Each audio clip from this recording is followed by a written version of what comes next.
सभी साथियों को, सभी दोस्तों को नमस्कार। जैसा कि आप देख रहे हैं स्क्रीन पे एक बहुत ही अच्छी खबर कि 20 साल की सेवा के बाद बम्पर रिटायरमेंट फ़ायदे, 7वें कमीशन के नए नियमों से ऐसे मिलेगी आर्थिक सुरक्षा। इस खबर को जान लेते हैं, विस्तार चर्चा कर लेते हैं इसके ऊपर। बने रहिए। और अच्छी खबर है ये बहुत ही कि सरकार ने सरकारी कर्मचारियों के रिटायरमेंट के नियमों में बदलाव किया है, जिनका मकसद उनकी सेवा अवधि और सेवानिवृत्ति के बाद मिलने वाले लाभों को बेहतर बनाना है। इन नए नियमों के जरिए अब 20 साल की सेवा पूरी कर चुके कर्मचारी स्वैच्छिक सेवानिवृत्ति का विकल्प चुन सकते हैं और बुजुर्ग पेंशन धारकों के लिए भी विशेष लाभों की व्यवस्था की गई है। आइए विस्तार से समझते हैं कि ये बदलाव कैसे सरकारी कर्मचारियों और पेंशन भोगियों के लिए फायदेमंद साबित हो सकते हैं। 7वें कमीशन से मिलेगा रिटायरमेंट का विकल्प। केंद्र सरकार ने अपने कर्मचारियों के लिए 20 साल की सेवा के बाद स्वैच्छिक रिटायरमेंट का प्रावधान किया है। इसका अर्थ है कि अब सरकारी कर्मचारी निर्धारित सेवानिवृत्ति की उम्र तक इंतजार किए बिना अपनी इच्छा से जल्द रिटायर हो सकते हैं।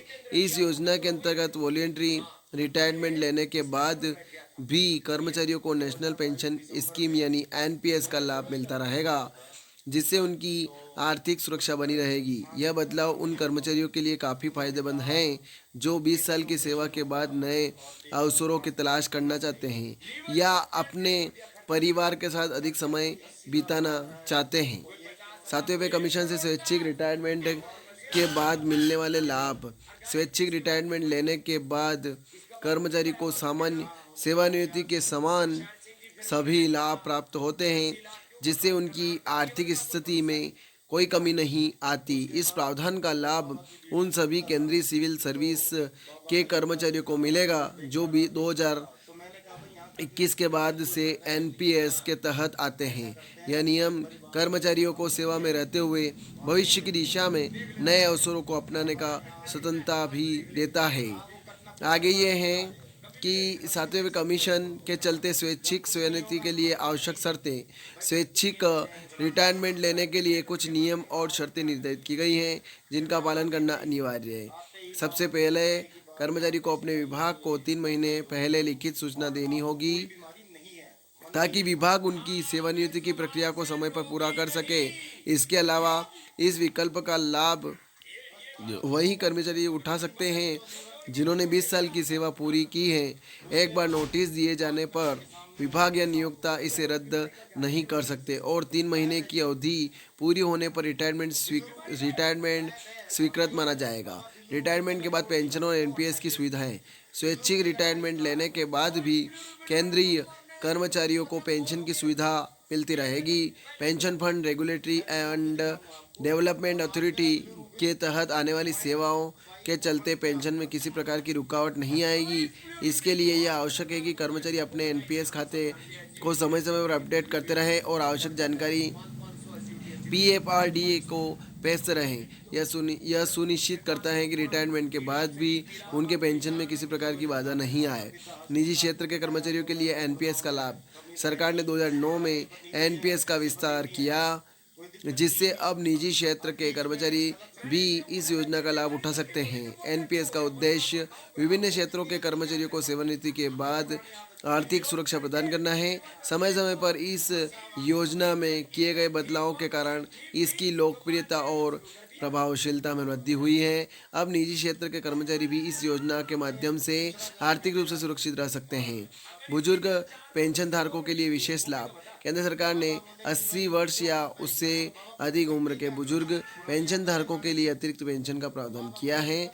इस विशेष पहल के तहत बुजुर्ग पेंशन भोगियों को उनकी आयु के आधार पर अतिरिक्त पेंशन प्रदान की जाती है। उदाहरण के तौर पर 80 से 85 वर्ष की आयु के बुजुर्ग को पेंशन में 20% की वृद्धि मिलती है, जबकि 85 से 90 वर्ष के लिए यह वृद्धि 30% तक होती है। इस प्रकार 90 से 95 वर्ष के लिए 40%, 95 100 वर्ष के लिए 50% और 100 वर्ष से अधिक आयु के पेंशन धारकों को उनकी पेंशन में 100% की वृद्धि का लाभ दिया जाता है। इस पहल से बुजुर्ग पेंशनधारकों को अपने जीवन के महत्वपूर्ण समय में आर्थिक सहायता मिलती है, जिससे वे आत्मनिर्भर होकर जीवन व्यतीत कर सकते हैं। 7वें कमीशन से कर्मचारियों को मिल सकता है बड़ा लाभ। सरकार ने हाल ही में कर्मचारियों के महंगाई भत्ते में 3% का इजाफा किया है, जिससे उन्हें राहत मिली है। साथ ही 8वें वेतन आयोग के तहत लागू होने की संभावना भी जताई जा रही है। यह आयोग लागू होता है तो कर्मचारियों की न्यूनतम सैलरी में बढ़ोतरी हो सकती है। सूत्रों के अनुसार कर्मचारियों की बेसिक सैलरी 18,000 रुपये से बढ़कर 34,560 रुपये तक हो सकती है और न्यूनतम पेंशन 17,280 रुपये होने की उम्मीद है। इस वृद्धि से कर्मचारियों की आर्थिक स्थिति में काफ़ी सुधार आ सकता है। 7वें पे कमीशन से कर्मचारियों की यूनियनों की मांग और फिटमेंट फैक्टर की आवश्यकता।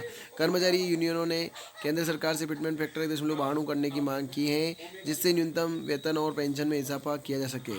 यूनियन ने इस बात पर जोर दे रही है कि कर्मचारियों की आर्थिक स्थिति में सुधार के लिए यह कदम उठाया जाना चाहिए। 7वें कमीशन के लागू होने पर कर्मचारियों को एक बड़ा तोहफा मिलने की संभावना है, जिससे उनकी सैलरी और पेंशन में सुधार हो सके।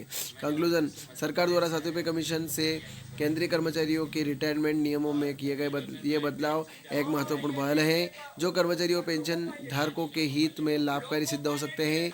20 साल की सेवा के बाद स्वैच्छिक रिटायरमेंट के विकल्प से कर्मचारी अपनी व्यक्तिगत और पारिवारिक आवश्यकताओं को ध्यान में रखते हुए रिटायरमेंट ले सकते हैं। इसके साथ ही बुजुर्ग पेंशनधारकों के लिए पेंशन में वृद्धि एक विशेष राहत है। यह पहल सरकारी कर्मचारियों के जीवन में आर्थिक सुधार, आत्मनिर्भरता और संतोष सुनिश्चित करने की दिशा में एक सकारात्मक कदम है, जो उनकी भविष्य की आवश्यकताओं को पूरा करने में सहायक सिद्ध होगा। तो ये खबर थी, ज़्यादा से ज़्यादा शेयर करें, लाइक करें, कमेंट करें। आप खबर पर कमेंट ज़रूर करें और आप मेरे चैनल पर नए हैं तो चैनल को सब्सक्राइब जरूर करें। जय हिंद, जय भारत।